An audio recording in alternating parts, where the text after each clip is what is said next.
The U.S. Navy has evacuated ships, submarines, aircraft, and most of the personnel from coastal Virginia. Military officials say they have deployed troops with helicopters and swift water boats to rescue people from the floodwaters. Trucks capable of maneuvering through deep water also have been dispatched to help in the affected area.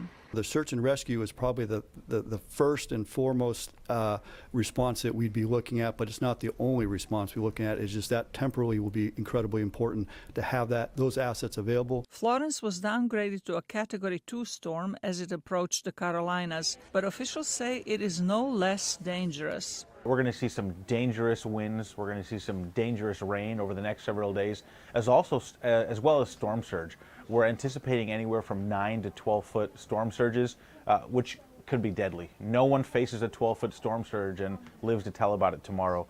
The Federal Emergency Management Agency is working with local partners to ensure help can be directed where it is most needed as the situation develops. At this stage of the game, that's a very important aspect, is to have that situational awareness, to know where those impacts are and what may be needed so we can kind of pre-plan some of those things that are going out.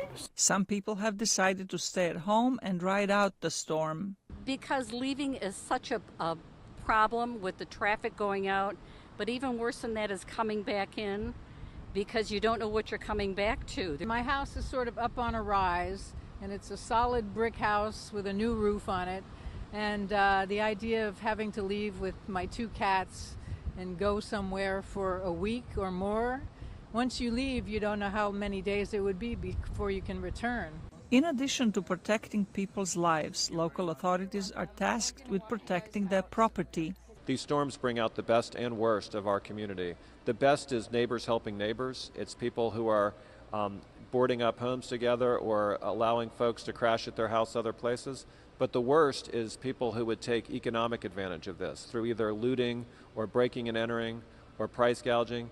Emergency officials say they are prepared to deal with large amount of debris, toppled trees and power lines and huge floods, even in areas far away from the coast, after several days of torrential rainfall. Zlarica Hoke, VOA News, Washington.